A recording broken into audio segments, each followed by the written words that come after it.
आधुनिक भारत के निर्माण में जिन महापुरुषों ने बड़ा योगदान दिया, उनमें गाडगे बाबा का नाम बड़े सम्मान से लिया जाता है।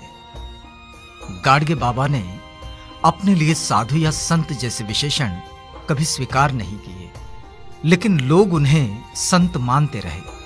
बहरहाल, गाडगे बाबा के जीवन से, उनके कार्यों से आज का समाज बहुत कुछ सीख सकता है और इस मद्देनजर हम समाज तथा राष्ट्र को बहुत कुछ दे भी सकते हैं। महाराष्ट्र के शेण गांव में गाडगे बाबा का जन्म हुआ 23 फरवरी 1876 में। झिंगराजी और सखुबाई के इस बेटे का मूल नाम डेबूजी। डेबूजी का परिवार धोबी जाति का। धोबियों की स्थिति यदि पूरे भारत में देखी जाए तो बड़ी ही अजीब है। आधे भारत में धोबी अछूत या अनुसूचित जाति में गिने जाते हैं और लगभग आधे भारत में धोबी शूद्र या पिछड़ी जातियों में आते हैं।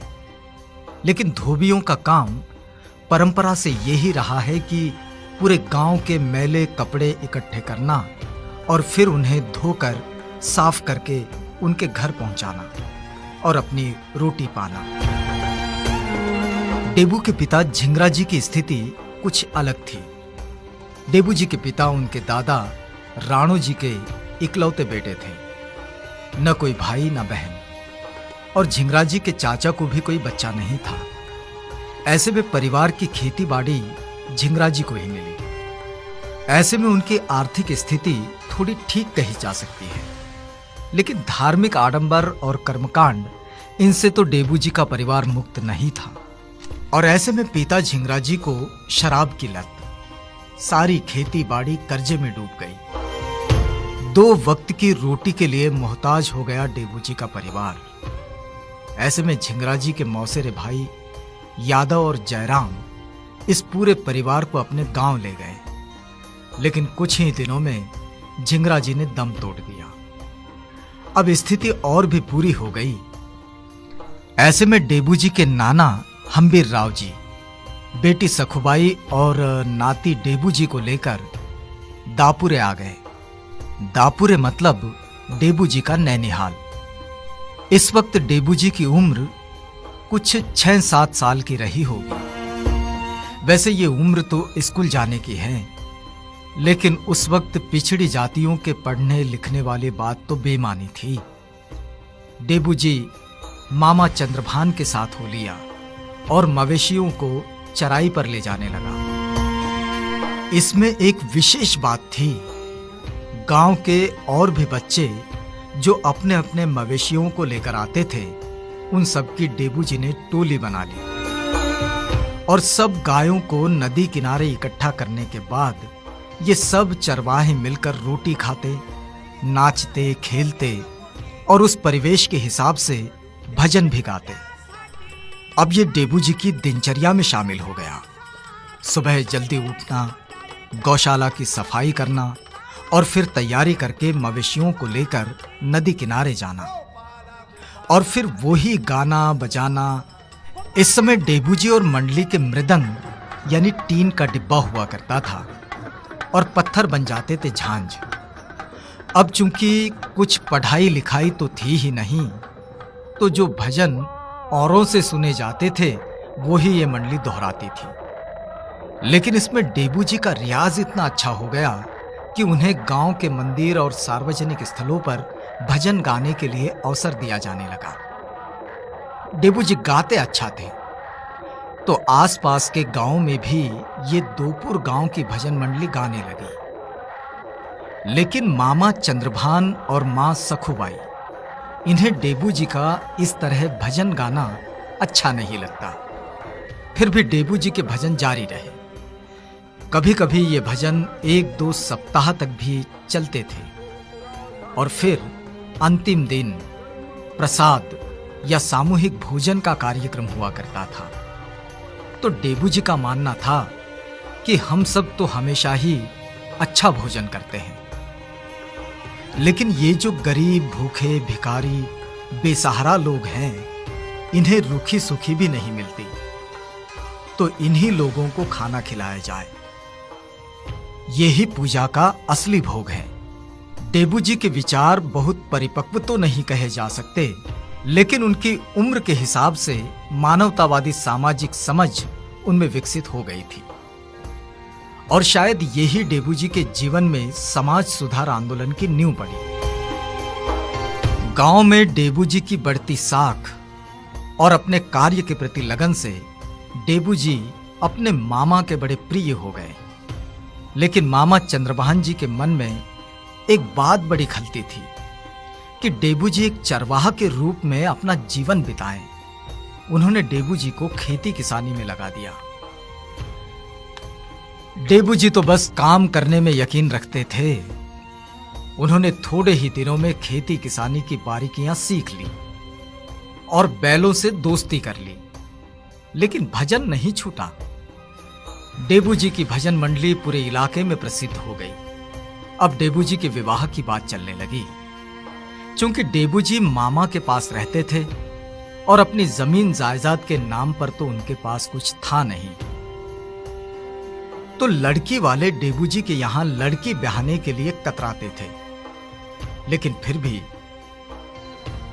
कमालपुर के धनाजी खल्लारकर अपनी बेटी डेबू जी को देने के लिए राजी हो ही गए। वे भी धोबी जाति से ही थे और पारंपरिक रिवाजों से डेबू जी का विवाह कुंताबाई से हो गया। जाहिर है कि अब परिवार का खर्च बढ़ता चला, तो मामा चंद्रभान जी ने कुछ नए खेत भी अपनी जुताई में जोड़ लिए, कुछ कर्जा करके खरीद लिए और इन खेतों को तैयार करने की जिम्मेदारी डेबू जी पर आ गई। डेबू जी ने अपनी मेहनत के बल पर बंजर खेतों से फसलें लहलहाई और अब ये परिवार बड़ा खुशहाल हो गया। डेबू जी का एक सूत्र था कि गरीबी पर शर्म कैसे, अपनी मेहनत पर विश्वास रखो। और इसी सामर्थ्य के आधार पर डेबू जी ने मामा का सारा कर्ज उतार दिया। उन्होंने एक ही वक्त खाना पसंद किया, लेकिन साहूकार के कर्जे में रहना उन्हें पसंद नहीं था। लेकिन इसमें डेबू जी इतना तो समझ ही चुके थे कि साहूकार की चंगुल में एक बार कोई किसान फंस जाए तो फिर बर्बादी निश्चित।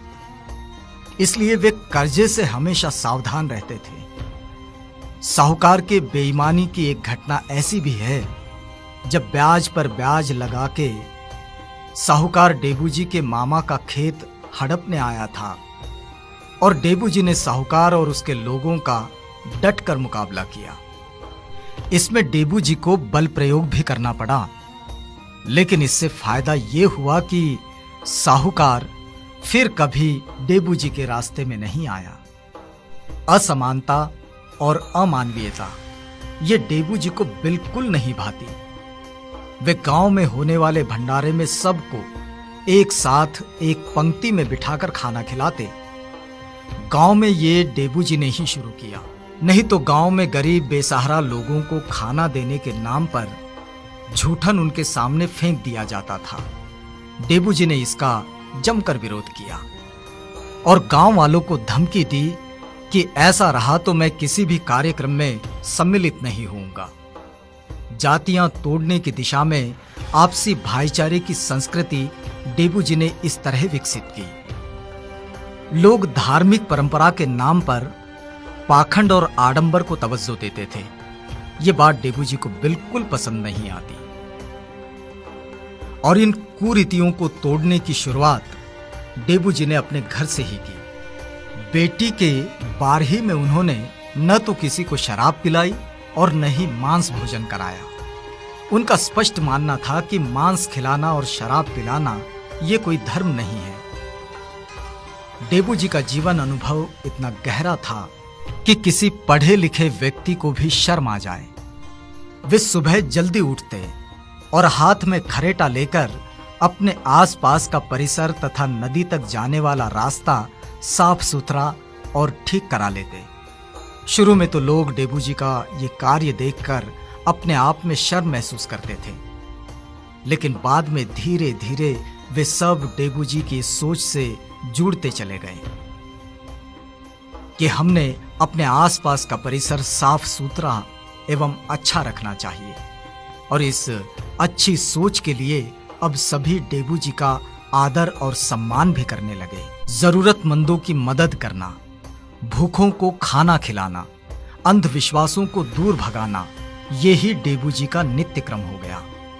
लेकिन डेबू जी इस बात से बड़े व्यथित थे कि अंधविश्वास और कुरीतियों में फंसे इस समाज के लिए वे कुछ कर नहीं पा रहे। एक दिन की घटना है, डेबू जी ने एक विचित्र साधु को देखा। वे उसके पीछे पीछे नदी तक गए, साधु को कुछ भोजन भी कराया और एक रात वे साधु के साथ ही रुके।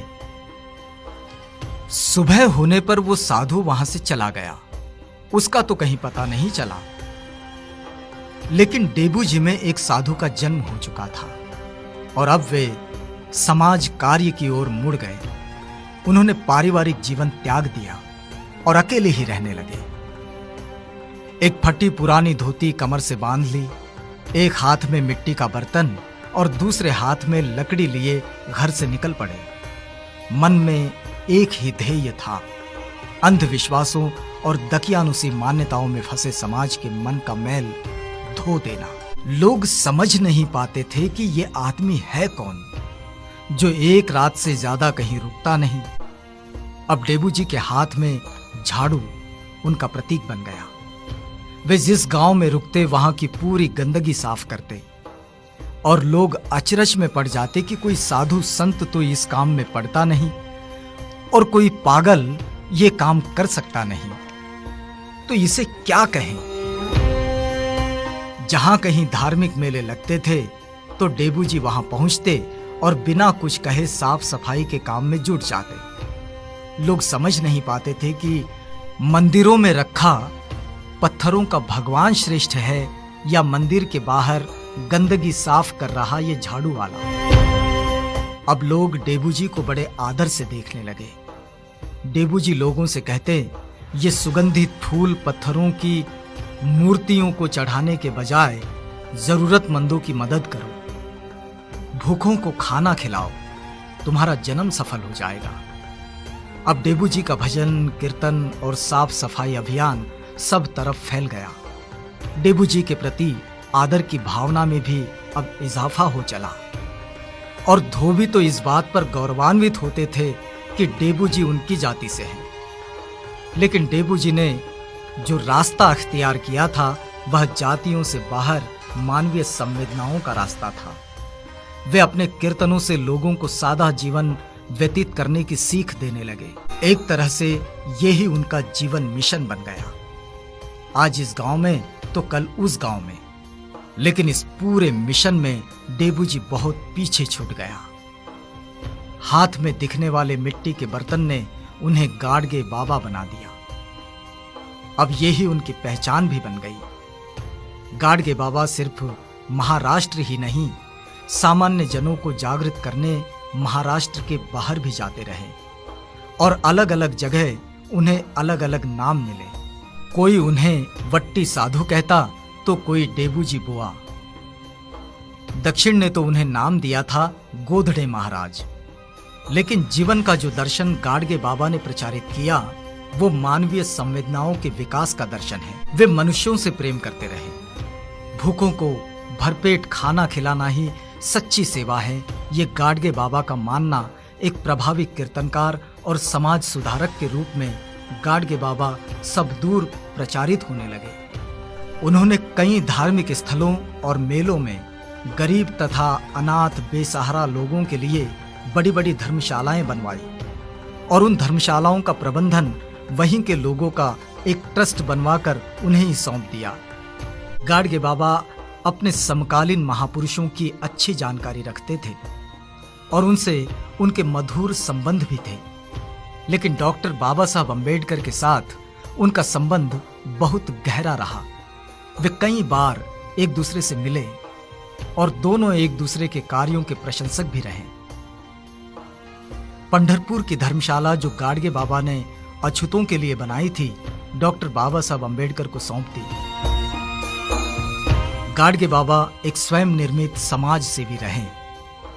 वे अपनी आंतरिक प्रेरणा से मानवतावादी सांस्कृतिक जीवन के निर्माण में जुटे और उसका आधार बुद्धिवादी दृष्टिकोण था। 1956 में 8 नवंबर को बांद्रे में गाडगे बाबा ने अपने जीवन का अंतिम कीर्तन किया और वहां से बडनेरा लौट आए। तबीयत कुछ ठीक नहीं थी, उम्र भी हो चली थी। बडनेरा से अमरावती पहुंचे और अमरावती से नागरवाड़ी जाते हुए पीढ़ी नदी का पुलिया पार करते समय ही उन्होंने अंतिम सांसें ली। ये दिन 20 दिसंबर 1956 का था और ये महान समाजसेवी दुनिया को अलविदा कह गया।